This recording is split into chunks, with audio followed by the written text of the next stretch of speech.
तो स्वागत है आप सभी का हमारे चैनल की एक बिल्कुल ही ब्रांड न्यू नई और लेटेस्ट वीडियो के अंदर, जहां आज की इस वीडियो के अंदर हम बात करने वाले हैं the most anticipated movie of the year Salaar के बारे में। और यकीन मानिए, जितने भी लोगों ने इस मूवी के लिए इंतजार किया है उनका वो सारा इंतजार वर्थ इट है। और अगर इस मूवी की बात करूं तो ये मूवी इतनी कमाल की है कि इसे हम प्रशांत नील की मास्टरपीस मूवी कह सकते हैं, जिसका लेवल बिल्कुल ही KGF और KGF चैप्टर 2 जैसा था। तो इसीलिए आइए आज की इस वीडियो के अंदर हम सलार मूवी के बारे में डिटेल से बात करते हैं और इस मूवी की स्टोरी और इसकी एंडिंग को एक्सप्लेन करते हैं। बट एक चीज मैं आपको यहीं पर बता दूं कि इस मूवी की स्टोरी थोड़ी सी कॉम्प्लिकेटेड है और साथ ही मूवी के अंदर कई सारे ऐसे सीन्स भी हैं जो सीन्स एक्चुअली में कहां पर कनेक्टेड हैं ये मूवी में काफी आगे पता लगा है। सो इसीलिए मैं आप सभी के लिए इस मूवी की स्टोरी को काफी सिंपल तरीके से एक्सप्लेन करूंगा ताकि आप में से किसी को भी इसकी स्टोरी समझने में कोई दिक्कत ही ना आए। साथ ही साथ अगर आप सभी इसी तरह मूवीज की स्टोरी जानने के शौकीन है तो आप सबके लिए हमने डंकी मूवी तो भी एक्सप्लेन कर रखा है। वो वीडियो कल ही हमारे चैनल पर अपलोड हुई थी और जिन्होंने भी उस वीडियो को देखा है उन सबको भी वो वीडियो और डंकी मूवी की स्टोरी बहुत पसंद आ रही है। सो अगर आप में से भी कोई ऐसा है जिसने अभी तक उस वीडियो को नहीं देखा है तो आप जल्दी से जाकर उस वीडियो को चेकआउट कर सकते हैं। और हाँ, जो भी लोग यहाँ पर नए हैं वो चैनल को सब्सक्राइब जरूर करने और सब्सक्राइब बटन के बदल के बेल आइकन को भी और प्रेस करते हैं ताकि फ्यूचर में आने वाली सारी वीडियोस आपको अपलोड होते मिल जाए। तो फिर आइए अब बिना किसी देरी के आज की इस कमाल की वीडियो को स्टार्ट करते हैं और सलार मूवी की स्टोरी के बारे में डिटेल से जानते हैं।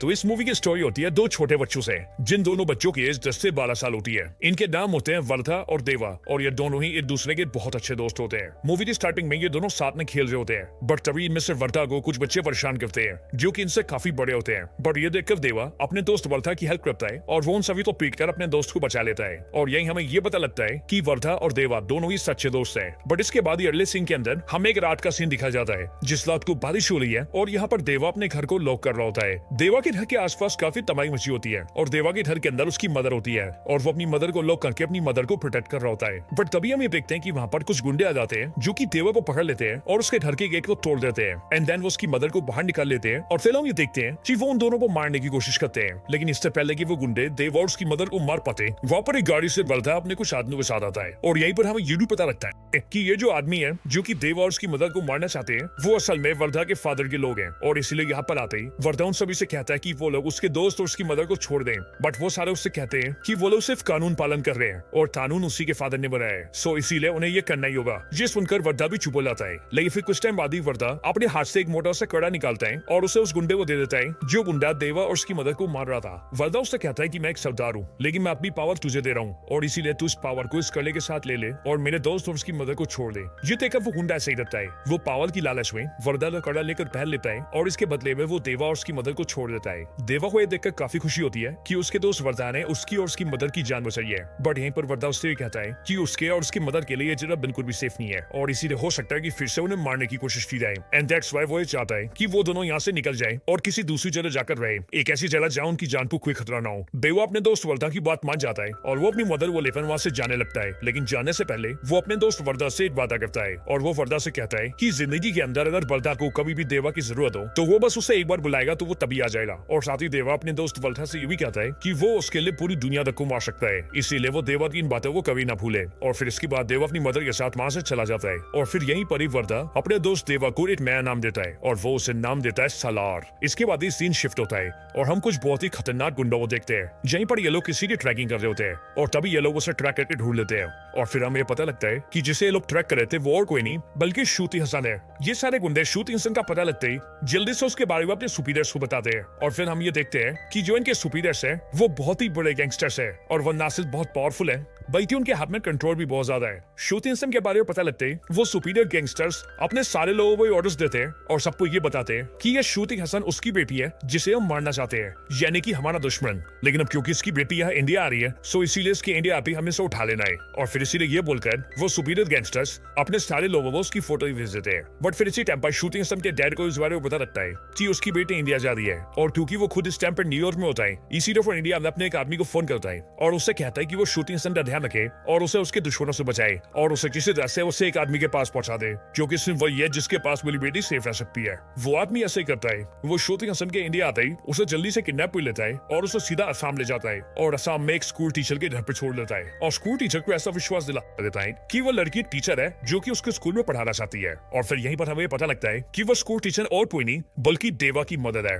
यानी कि देवा और उसकी मदद काफी सालों से यहाँ पर रह रहे हैं। और इसके साथ ही यहीं पर एंट्री होती है हमारे हीरो सलाह की। अब ये आदमी श्रुति हसन को यहाँ पर इसीलिए लाया होता है क्योंकि श्रुति हसन के फादर को ये पता था कि वो गैंगस्टर जो कि उसकी बेटी को ढूंढ रहे हैं वो पूरे देश में उसकी बेटी को कहीं पकड़ सकते हैं, लेकिन एक ही ऐसा आदमी है जो कि उसकी बेटी को बचा सकता है और वो है देवा। और इसीलिए उसने अपनी बेटी को यहाँ पर रखा है ताकि वो कुछ दिन यहाँ पर छुप कर रहे और जैसी मॉम ठंडा हो वैसे ही वो अपनी बेटी को लेकर यहाँ से चला जाए। और फिर इसीलिए श्रुति हसन यहाँ पर एक टीचर बन के रहने लगती है। लेकिन फिर कुछ ही दिनों बाद उस सुपीरियर गैंगस्टर्स के कुछ गुंडे श्रुति हसन को असम के अंदर भी ढूंढ लेते हैं और इसीलिए वो लोग अपने सुपीरियर्स को ये बात बता देते हैं कि वो लड़की भी असम में छुपी है। इसके बाद इस स्टोरी के दूसरे सीन के अंदर हवे थंडरवेस को देखते हैं जो कि इंडिया के एक आदमी से डील करता है और उससे कहता है कि उसके पास ट्रक भर के गन्स है जो कि उसे इंडिया से नेपाल पहुंचाना है, वो भी पुलिस के बच के। और फिर इसीलिए उस अंग्रेज ने जिससे बात की होती है वो आदमी भी सीधा उन सुपीरियर गैंगस्टर्स के गुंडों से बात करता है और उनसे कहता है कि वो इस ट्रक को इंडिया से नेपाल पहुंचाए। जिसके बाद ही वो सारे गुंडे उस ट्रक के सारे कंटेनर्स के ऊपर एक स्पेशल स्टैंप लगा देते हैं जो स्टैंप देखने में एक मॉन्स्टर जैसा होता है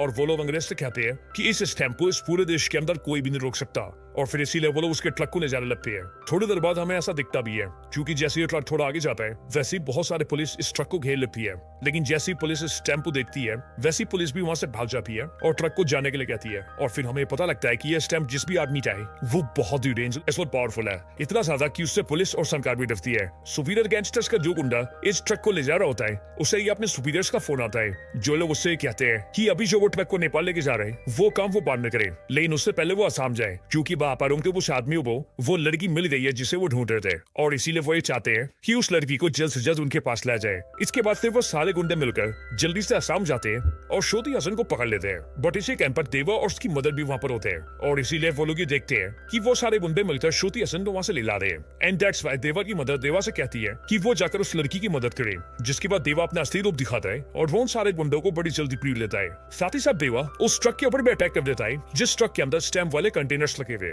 बट ये देखते ही जिस सर्विस का वो सामान होता है वो अपने आदमी से कहता है कि आखिरकार तुमने तो ये बोला था कि इस पूरी कंट्री के अंदर इस स्टैंप लाइट कंटेनर्स को छूने की भी हिम्मत किसी में नहीं है, तो फिर आखिरकार ये कौन है जिसने हमारे कंटेनर्स को उड़ा दिया। लेकिन फिर इतना पूछने के बाद ही उसे ये जवाब मिलता है कि जिस आदमी ने इन स्टैंप्स को बनाया है वो आदमी यही है, यानी कि देवा। और फिर यही हमें भी ये पता लगता है कि देवा की हिस्ट्री के अंदर कई सारे बड़े लास्ट रुपए हैं, लेकिन इधर इसी मोटे फायदा उठाकर जो आदमी शूटिंग हसन की हेल्प कर रहा था वो उसे एक गाड़ी में बिठाता है और उसे वहां से दूर ले जाता है ताकि वो सेफ रह सके। लेकिन वहां से थोड़ा आगे जाते ही रास्ते में शूटिंग हसन उस आदमी से कहती है कि आखिरकार ये सब चल गया है, मेरी कुछ समझ नहीं आ रहा। आखिर ये गुंडे कौन है जो कि मेरे पीछे पड़े हैं, ये सब मुझे मारना क्यों चाहते हैं, आखिर ये सारे गैंगस्टर्स है कौन और ये देवा कौन है और उसे देवा के पास ही क्यों लाया गया था। शूटिंग हसन के इन सारे सवालों को सुनते वो आदमी उससे कहता है कि वो जानता है कि उसके मन में कई सारे सवाल हैं और इसीलिए वो एक एक करके इन सारे सवालों के जवाब देने वाला है। वो आदमी अपनी कहानी को शुरू करता है और वो शूटिंग हसन से कहता है कि इन सब की शुरुआत हजारों साल पहले हुई थी। हजारों साल पहले 3 कबीले हुआ करते थे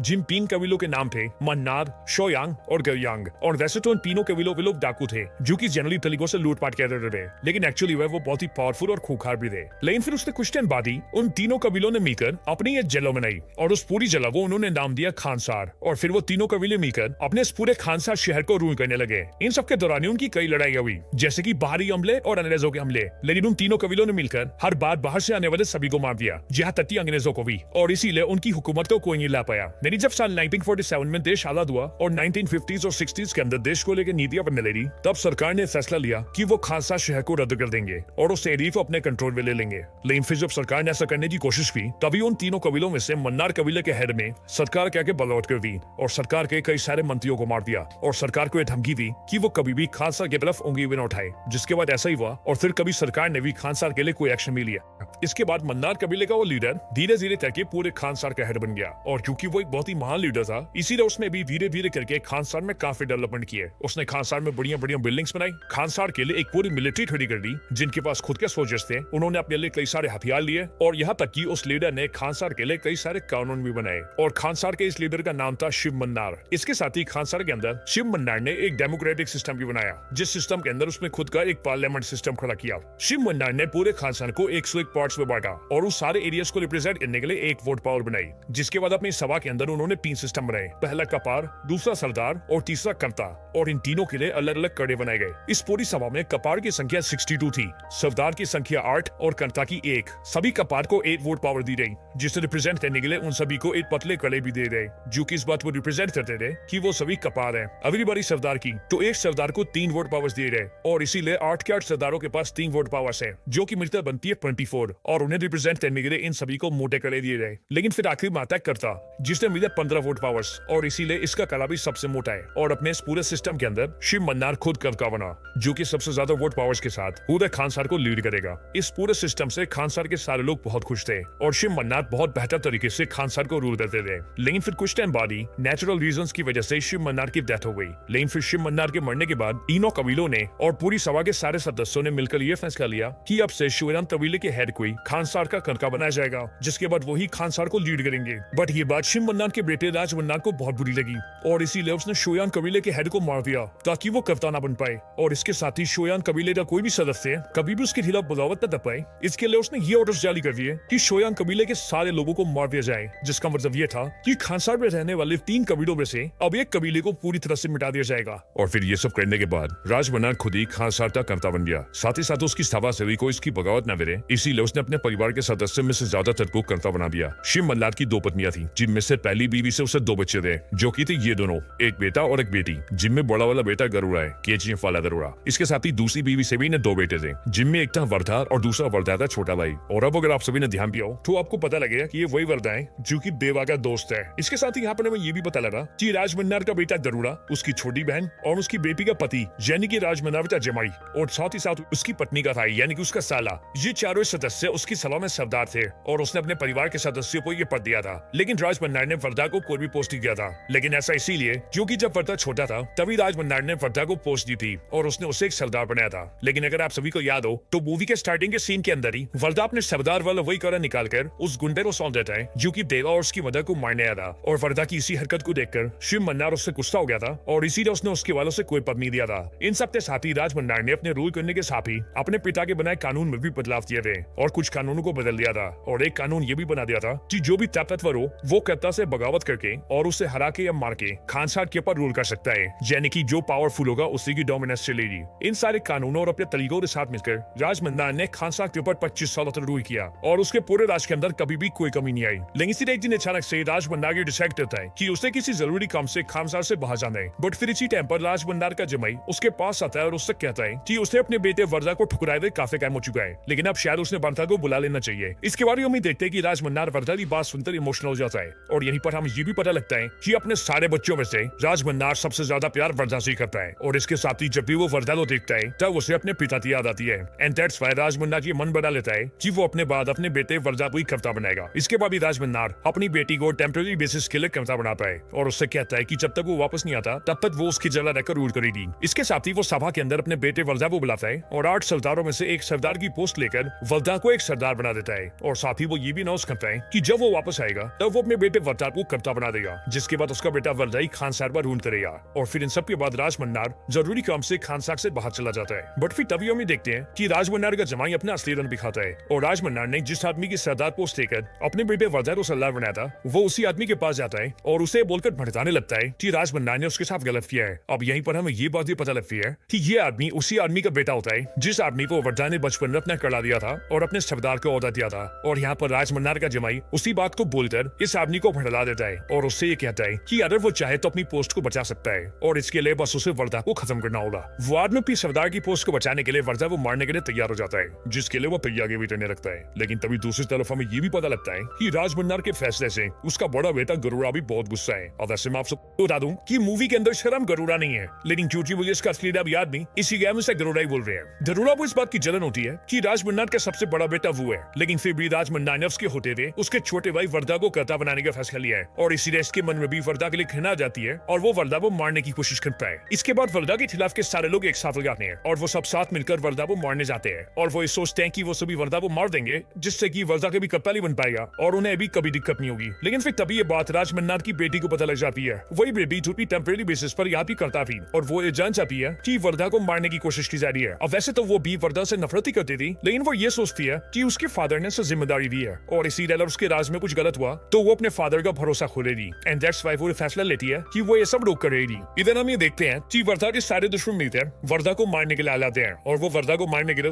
उसे भी निकाल लेते हैं। लेकिन जैसे ही वो लोग उसे मारने वाले होते हैं वैसे ही खालसा शहर के अंदर बहुत बड़ी बड़ी घंटियों की आवाज आने लगती है और हमें ये पता लगता है कि ये एक सीज फायर है जिस सीज फायर को खान सर का कर्ता डिक्लेयर कर सकता है और यहाँ पर इस सीज फायर को राज मन्नार की बेटी ने डिक्लेयर किया है। इसके बाद मीटिंग होती है जिस मीटिंग के अंदर सबको बुलाया जाता है जहाँ पर राज मन्नार की बेटी वर्धा के सारे दुश्मनों से पूछती है कि आखिर वो लोग ये सब क्यों कर रहे हैं। लेकिन इस बात के जवाब में वो लोग ये कहते हैं कि वो लोग जो भी कर रहे हैं वो खान सर के कानूनों के अंदर है और राज मन्नार ने ये कानून बनाया है कि जो भी पावरफुल है वो खान सर के अंदर अपनी डोमिनेंस बना के कविता बन सकता है और वो लोग भी वही करने की कोशिश कर रहे हैं। सो इसी उसमें गलत क्या है। बट राज मन्नार की बेटी ये जानती थी कि जो भी होने वाला है उससे उसका फादर कभी खुश नहीं होगा एंड दैट्स व्हाई वो अपने सीज फायर को नहीं हटा भी। बट इसी के लिए वर्धा के सारे दुश्मन इस बात का प्रस्ताव रखते हैं कि खान सर के अंदर भी वोटिंग सिस्टम है और इसीलिए सीज फायर होगा या नहीं ये वोटिंग से डिसाइड होगा। सो फिर इसीलिए ये बात तय होती है कि आज से ठीक 9 दिन बाद सभा के अंदर वोटिंग की जाएगी जिसमें अगर ज्यादा वोट इस बात को लेकर आएंगे कि सीज फायर को लागू होने देना चाहिए तो फिर सीज फायर लड़ा लेगा जिसके बाद कोई भी एक दूसरे से झगड़ा नहीं कर सकता। लेकिन अगर ज्यादा वोट इस पक्ष में आएंगे कि सीज फायर को हटा देना चाहिए तो सीज फायर को हटा लिया जाएगा जिसके बाद कोई भी किसी से भी लड़ सकता है और उसे मार भी सकता है। जब ये बात बिल्कुल तय हो जाती है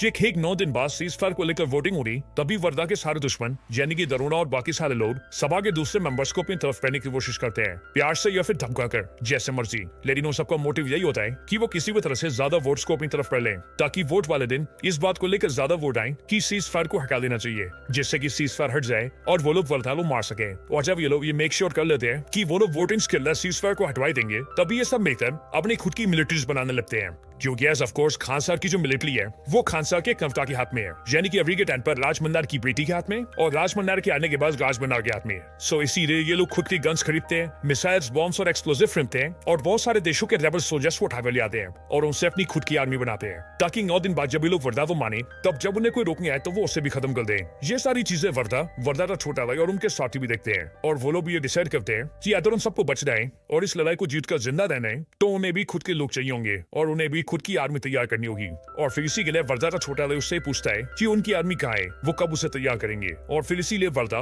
खानसार से निकलकर सीधा एक जगह जाता है जो जगह होती है गुजरात के छोटे से गांव में और वहां जाकर वो मिलता है अपने पुराने दोस्त देवा से। वह आकर वो देवा उसकी मदद से मिलता है और वो देवा से कहता है कि उसे उसकी मदद की जरूरत है और क्योंकि देवा ने अपने बचपन के दोस्त वर्धा से ये वादा किया था कि वो जिंदगी में जब भी उसे बुलाएगा तब वो उसके लिए हाजिर होगा और जो वो चाहेगा वो करेगा। एंड दैट्स व्हाई देवा वर्धा के साथ चला जाता है जिसके बाद वर्धा देवा को लेकर खान बनाता है। बट ये देखकर वर्धा के साथी काफी नाराज होते हैं क्योंकि उन्हें ऐसा लगता है कि वर्धा पूरी आर्मी बिल्ड करने की बजाय सिर्फ एक ही आदमी को उठाकर ले आया है जो कि शायद से किसी काम पर नहीं है। लेकिन एक्चुअल रियलिटी क्या है ये तो हम और आप जानते हैं क्योंकि जिस बंदे को वर्धा लेकर आ रहा है वो अकेला ही किसी आर्मी से भी बढ़कर है क्योंकि वो है सलार। इसके बाद ही सभी लोग तैयार होते हैं और सीधा वोटिंग्स का वेट करते हैं एंड देन फिर वोटिंग आ जाता है जिस दिन सीजफायर के वन वोटिंग्स होती है। बट फॉर्चुनेटली इसी दिन वर्धा का फादर राज मन्नार भी आ जाता है जो कि खालसा का करता है विद 15 वोट्स। और इसीलिए जब वोटिंग्स होती है तब पहले तो सीजफायर को हटाने को लेकर ज्यादा वोटिंग्स आती है लेकिन फिर जैसे ही राज मन्नार अपना वोट डालता है वैसे उसके 15 वोट्स की वजह से पूरी ही पूरी वोटिंग्स बराबर हो जाती है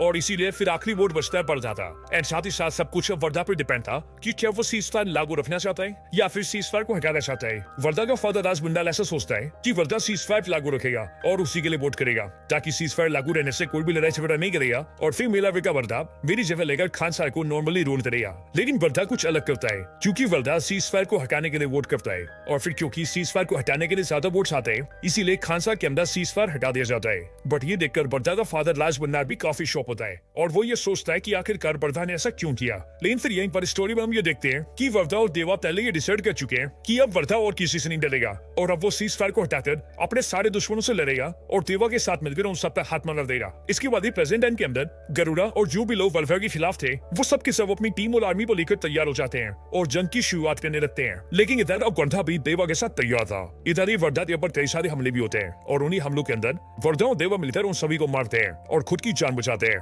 लेकिन हमें भी चाहता है कि ये तो उनकी लड़ाई की सिर्फ शुरुआत ही है लेकिन इधर दूसरी तरफ हम ये देखते हैं कि राज मन्नार अपनी बेटी के साथ होता है, बट तब उसी टाइम पर एक आदमी राज मन्नार पर अटैक कर देता है, जिस अटैक से राज मन्नार बच जाता है और उसे पकड़कर ढाई कर लेता है। और जब उससे वो पूछता है कि आखिर वो कौन है और उसने उसके ऊपर क्यों अटैक किया, तब वो आदमी राज मन्नार के सामने एक बहुत बड़ा खुलासा करता है। वो राज मन्नार से कहता है कि वो शोयान कबीले से है, यानी कि वही कबीला जिस कबीले के हेड को आज से कई साल पहले खान सार का कर्ता बनाया गया था, लेकिन राज मन्नार ने उसे मार दिया था और उसके साथ साथ उसके पूरे कबीले के लोगों को भी खत्म करवा दिया था। बट जब राज मन्नार के आदमी पूरे कबीले के लोगों को मार देते, तब उसी टाइम पर उन्होंने अपने कई सारे बच्चों को छुपा लिया था, जिससे कि उन सारे बच्चों की जान बच गई और वो उन्हीं में से बच्चा है। इसके साथ ही वो ये भी बताता है कि राज मन्नार का जमाई भी एक शोयांग है और उन्हीं की तरह भी सैकड़ों शोयांग जिंदा है, जो कि कई सालों से युद्ध की तैयारी में है और अब वो राज मन्नार की पूरी सल्तनत को खत्म करने वाले हैं। और इस तरह से वो लोग अपने माता पिता और अपने कबीले का बदला लेंगे। इसके साथ ही वो सभी राज मन्नार को ये भी बताते हैं कि हमारे कबीले ने जिस हेड को उसने मारा था, उसके लोग उसके बेटे और उसकी बीवी को भी मारने गए थे, लेकिन उसके बेटे और उसकी बीवी की जान बच गई। और फिर हमें भी यहाँ पर ये पता लगता है कि शोयान कबीले के हेड के जिस पत्नी और बेटे की वो बात कर रहा है, वो और कोई नहीं बल्कि बेवा और उसकी माँ है, यानी कि बेवा ही वो बच्चा है जो कि शोयान कबीले के हेड का बेटा था, यानी कि वही जिसे राज मन्नार ने मार दिया था। मतलब कि बेवा के फादर को मारने वाला और कोई नहीं बल्कि उसी के सबसे प्यारे दोस्त वल्था का पिता राज मन्नार है। साथ ही साथ यही पर वो आदमी राज मन्नार से ये भी कहता है कि तुमने हमारे हेड को मारा था, जो हेड खान सार का भी लीडर बनने वाला था, और अब क्योंकि देवा उसका बेटा है इसीलिए वही हमारे कबीले का हेड है और रियलिटी के अंदर वही खान सार का असली लीडर भी है, यानी कि खान सार का असली करता। इसके बाद राज मन्नार अपनी बेटी से बात करता है और वो बेटी से ये भी कहता है कि वो कुछ टाइम पहले जब खान सार से बाहर गया था तो वो एक बहुत ही जरूरी काम से गया था। असल में उसे एक खबर मिली थी कि खान सार के अंदर से कोई है जिसने बहुत बड़ी मात्रा में गन्स और बॉम्ब्स का ऑर्डर दिया था, और इसीलिए वो ये जानता है कि खान सार के अंदर कोई तो है जो कि खान सार में बगावत लाना चाहता है। और फिर यहीं पर हमें पता लगता है कि राज मन्नार जो भी सोच रहा है वो बिल्कुल सही है, क्योंकि खान सार के एक सबाते मेंबर जो कि राज मन्नार के भी काफी करीब है, उसने एक खान सार के अंदर बहुत बड़े पैमाने में बंदूकें, मिसाइलें और बॉम्ब्स को इकट्ठा कर लिया है, और अब वो भी इस तैयारी में है कि वो खान सार के ऊपर अटैक करे। लेकिन फिर यहीं पर ये मूवी एंड हो जाती है। अब हालांकि ये मूवी तो यहाँ पर एंड हो चुकी है, लेकिन स्टेप थे पार्ट 2 के लिए और आगे आने वाले सीक्वेंस के लिए बहुत बड़ा फ्यूचर खोल दिया है, और अब आगे हम कई सारी बड़ी बड़ी लड़ाइयां देखने वाले हैं। सो मेरे अकॉर्डिंग तो यही होगा कि जो भी हम सभी ने सलार पार्ट 1 सीज 5 के अंदर देखा है वो तो इस पूरी फ्रेंचाइजी का सिर्फ एक ट्रेलर था, क्योंकि असली तबाही आगे होने वाली है। सो दोस्तों, ये थी वीडियो सलार मूवी की स्टोरी और उसकी एंडिंग के ऊपर। आप सभी को ये वीडियो कैसी लगी मुझे कमेंट्स के अंदर जरूर बताएं, और अगर आप सभी का कोई रिकमेंडेशन होता वो भी कमेंट्स के अंदर बता सकते हैं। वीडियो पसंद आई हो तो लाइक करें, चैनल को सब्सक्राइब नहीं किया तो भी सब्सक्राइब करें, वीडियो को शेयर करना चाहते हैं तो ज्यादा से ज्यादा शेयर करें, और आप सभी इसी तरह से हंसते और मुस्कुराते रहें। मैं आप सबसे मिलता हूं ऐसी किसी और बेहतरीन वीडियो में, तब तक